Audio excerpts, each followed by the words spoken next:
मैंने कई बार ये बात दोहराई है, स्त्री का निर्माण प्रकृति के लिए, परमात्मा के लिए एक असाधारण निर्माण है। असाधारण इसलिए है कि हम कहते तो हैं कि पिता और माता से, पुरुष और स्त्री से संसार की उत्पत्ति है, पर उस उत्पत्ति का वस्तुतः यदि कोई उत्तरदायी है, किसी पर उसका दाय है, किसी पर उसका भार है, तो वो स्त्री पर है।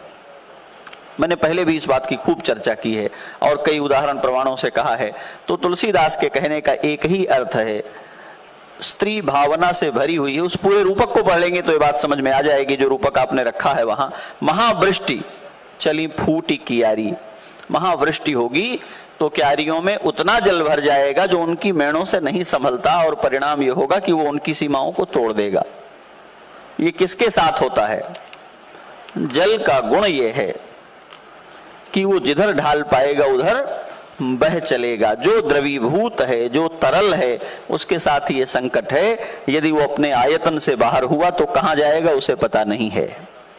मातृत्व के कारण, पालन करने का धर्म होने के कारण, संतानों को जन्म दे करके उनको संस्कारित करने, पोषण देने के कारण नारीत्व को परमात्मा ने तरलता का एक ऐसा गुण दिया है कि वह द्रवित होकर के दूसरे की रुचि, दूसरे के मन, दूसरे की आकांक्षा में आकारित हो जाती है। और यह आकार जब वो अपने घोषित और निर्धारित आयतनों के बाहर जाती है तो उसके लिए चुनौती बन जाता है। ये बात शास्त्रकार जब कहते हैं वो पिता के साथ हो, वो भाई के साथ हो, वो पति के साथ हो, वो पुत्र के साथ हो, तो उसको सीमित नहीं कर रहे होते, उसको सुरक्षित कर रहे होते हैं। अभी रक्षाबंधन पर मैंने लिखा था, मैं उसकी पंक्ति कल किसी से चर्चा कर रहा था, मैं यहां दोहरा दूं, रक्षाएं बंधनकारिणी होती हैं और जो कोई बंधन स्वीकार नहीं कर सकते उनकी रक्षा तीनों लोकों में कोई नहीं कर सकता। इतिहास पुराण साक्षी हैं, जिन्होंने अपने बंधन अस्वीकार किए, वो चाहे देवता हो चाहे मनुष्य हो, दुख में पड़े हैं। संसार में वही सुरक्षित हैं जिन्होंने बंधन स्वीकार किए। इस देश में सबसे ताकतवर प्रधानमंत्री और राष्ट्रपति कहलाते हैं। आप उनसे पूछें उनके बंधन कितने हैं। उनकी सुरक्षा तय करती है कि वो कहां पानी पिएंगे, कहां भोजन करेंगे, कैसे चलेंगे, कैसे बैठेंगे, और ये उनको सुरक्षिततम बनाता है। तो स्त्रियों के लिए गोस्वामी तुलसीदास की दृष्टि परम उदार है।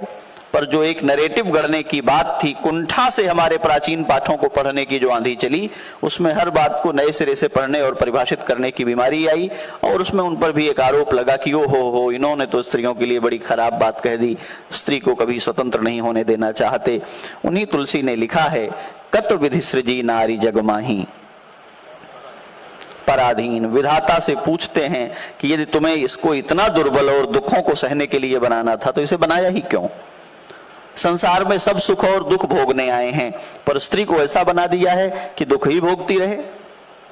अगर आपको याद होगा तो इसके पहले मैंने आपको कहा था, स्त्री और पुरुष दोनों संसार में सुख और दुख का भोग करते हैं। स्त्री इसलिए विलक्षण है कि उसके सुख भी उसको दुख के डिब्बे में मिलते हैं, और ये उसके लिए प्रकृति ने तय किया है। वो मां बनेगी तो प्रसव की पीड़ा सहकर बनेगी, बाप क्या सहेगा? वो पत्नी बनेगी तो बाप का घर छोड़कर बनेगी। पत्नी वाले विवाह वाले प्रसंग पर आप आपत्ति कर सकते हैं कि ये तो योजना गड़बड़ है पुरुषों की, हम बदल देंगे। तो जब आप बदल देंगे तब ये दुख आपके हिस्से आ जाएगा।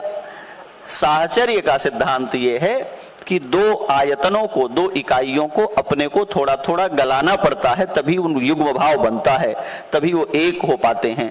और इस बात में स्त्री को जो योग्यता दी गई है, वो जब पुरुषों के बजाय कुपुरुषों के साथ जाती है, का पुरुषों के चक्कर में पड़ती है, तो उसका स्त्री तो उसके लिए चुनौती बन जाता है। तुलसीदास ने केवल इसी आशय में ये बात कही है, उसका और कोई अर्थ नहीं है। जहां तक चिंता की बात है कि 500 साल पहले, ये हजारों वर्ष पहले से विद्यमान है। जब हम कहते हैं पुरा काले तो नारी नाम मौंजी बंधन विष्यते, जब हमारे स्मृतिकारों ने कहा कि कन्याएं घर में ही अपने पिता और अपने आचार्य को उपाध्याय मानकर विद्या अध्ययन करें, तब उनके सामने ये चिंताएं आ चुकी थी। इसीलिए ये व्यवस्था बनी कि कन्याओं को गुरुकुल न भेजा जाए। तो ये बात तो बहुत पहले से चली आ रही है।